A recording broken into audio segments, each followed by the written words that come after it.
In 13.3, we're going to start discussing Haworth structures, which is essentially taking the Fisher projection and turning into what it actually looks like when they started doing research, which is more of a cyclical compound than a chain. You'll notice that there's two different cyclical compounds here. This one is the hexagon, and it's actually these both have 6 carbons in them. But the difference is that this was originally an aldehyde, whereas the pentagon was originally the ketone. And we've talked about 3 different monosaccharides here: glucose, galactose, and fructose.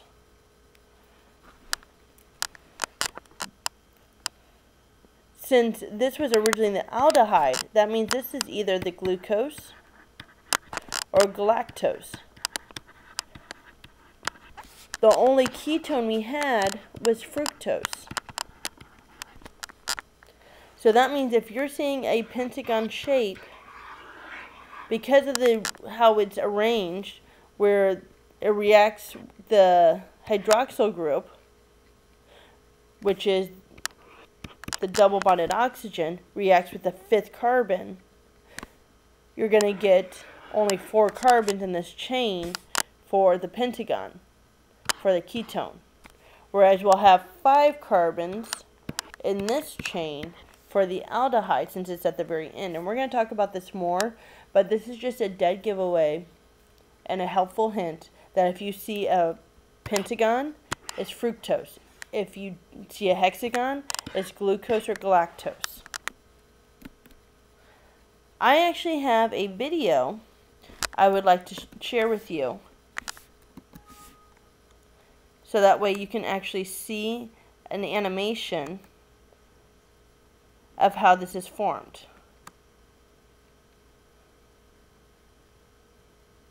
So when we're looking at this, we're looking at how these 2 compounds interact. So they're saying that the yellow ball is going to be hydrogen, the pink ball is going to be oxygen, and then the blue ball is going to be carbon. And this is Nibbler, if you watch Futurama. And this is just a cute claymation of how this mechanism works. So essentially at first, here is your OH group from the compound, and here's your double bonded oxygen with the hydrogen coming off. So this is actually an aldehyde on this example.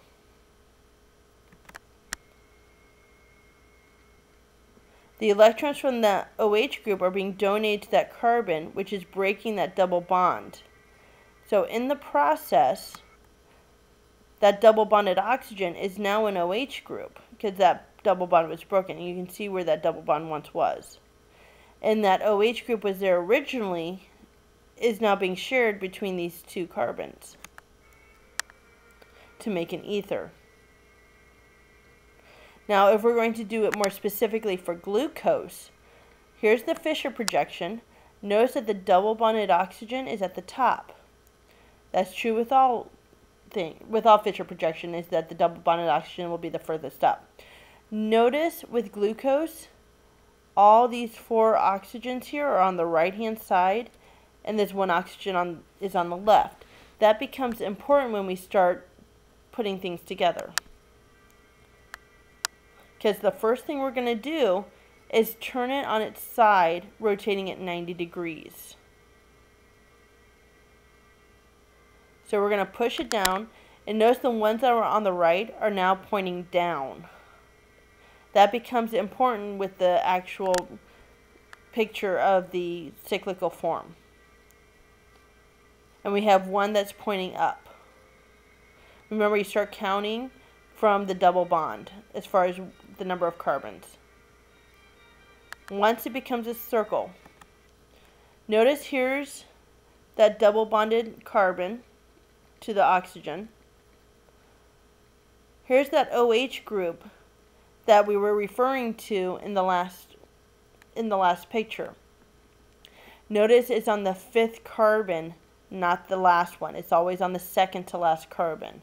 So 1, 2, 3, 4, 5 carbons. This oxygen is going to react with this carbon, breaking this double bond, and this double bond then forms an OH, and this oxygen is then shared between these 2 carbons, the 1st carbon and the 5th carbon. Now notice also that this was the 1st carbon. That means this is 2nd, 3rd, 4th, and 5th. This OH group was pointed to the right at first, and then it was pointed down. So this is actually still pointing down. When you draw them, if it's pointing to the right, it's going to be pointing down. Whereas this one was pointing up because it was on the left-hand side originally. And we're going to see that again with the PowerPoints in a little bit. Now, when this OH was formed, it could point up or down. It's completely, it can do both. One's more prevalent than the other, but it doesn't necessarily mean it can't happen. So, alpha is when the OH group is pointing down.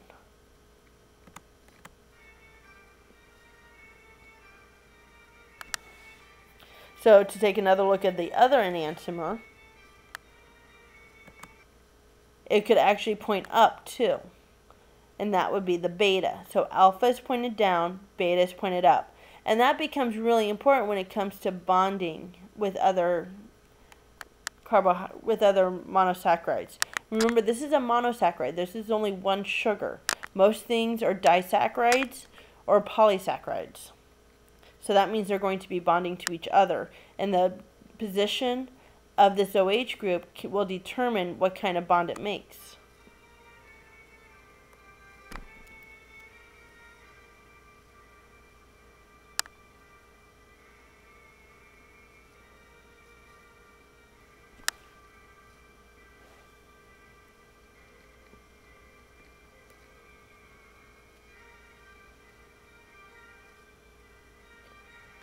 Okay, that's enough of the video.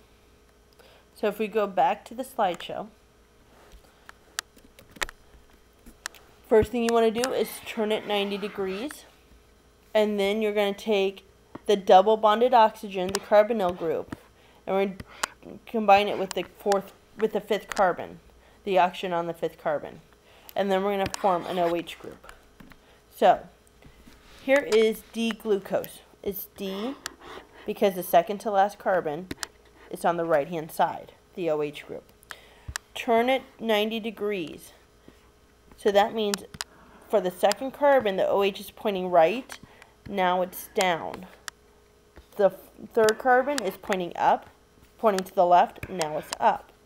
4th carbon is pointing to the right, now it's down.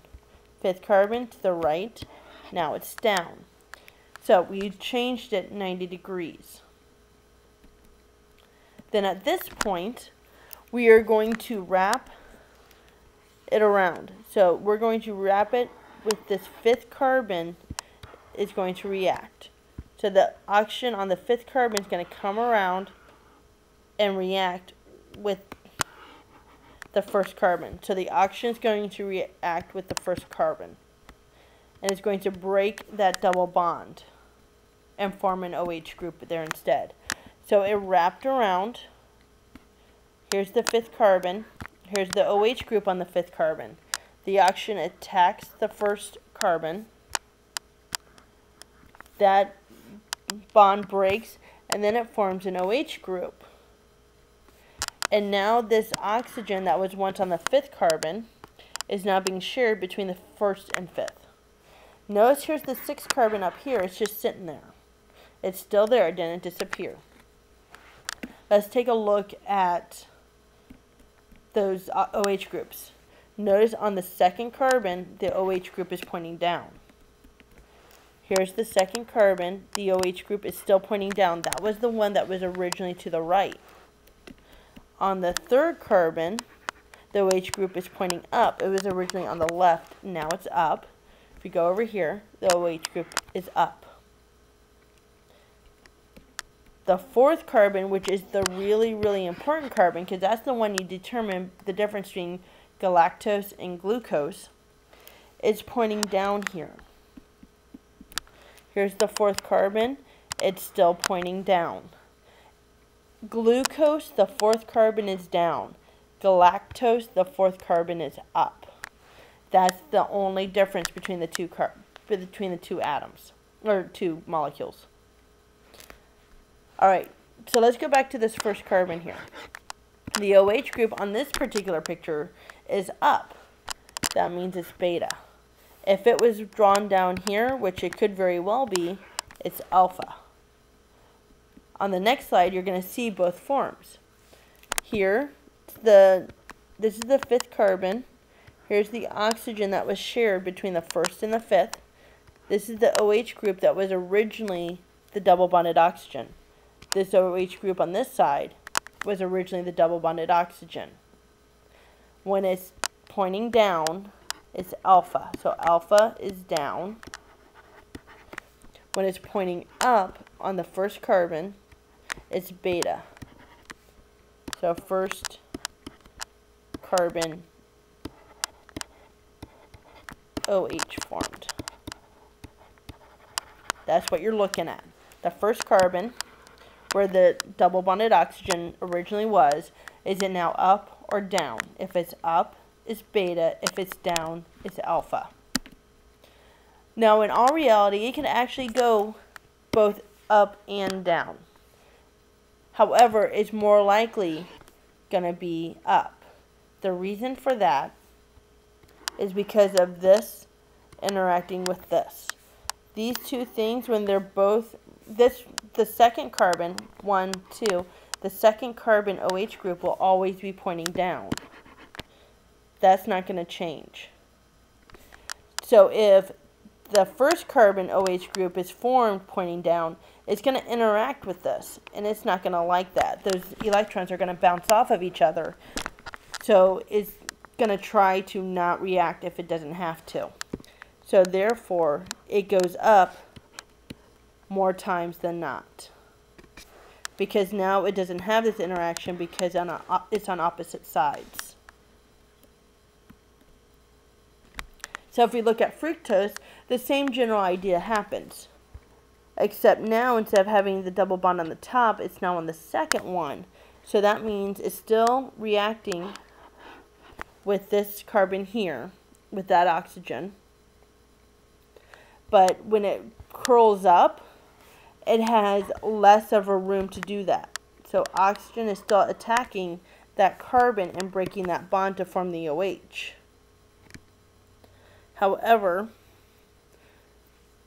there's now only 4 other carbons in that chain because this is the one from the sixth carbon, and this is the first carbon. So therefore, there is only the rest of these that are actually in the chain, which is smaller, which is why you have a pentagon rather than a hexagon. It's all because of the ketone here. But you'll still have the alpha and beta. In alpha, the OH that's formed is up. Beta, the OH that is formed, is down. And it's typically going to be the one that's to the right of the oxygen. So if we want to write this in a cyclical form, this is galactose this time. We are going to connect this carbon with this oxygen. Those two are going to come together. It's galactose, so it's going to be a hexagon because we have 1, 2, 3, 4, 5, and this oxygen is 6. So there's our oxygen.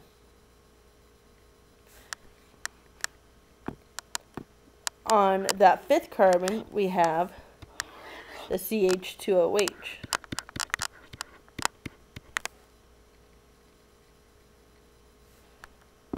And all the rest of them, we have to decide if the OHs are going up or if they're going down. So this is the 6th carbon. This is the 5th carbon. That OH group is no longer there because it's now that oxygen, that ether. So on the 4th carbon, it's on the left, which means it's going to be pointing up. The 3rd carbon is on the left, which means it's going to be pointing up.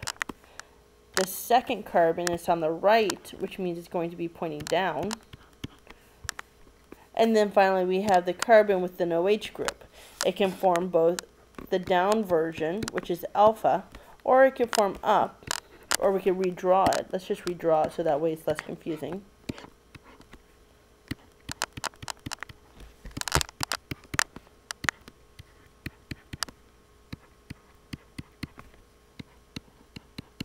We could have it drawn up too, which is the beta form.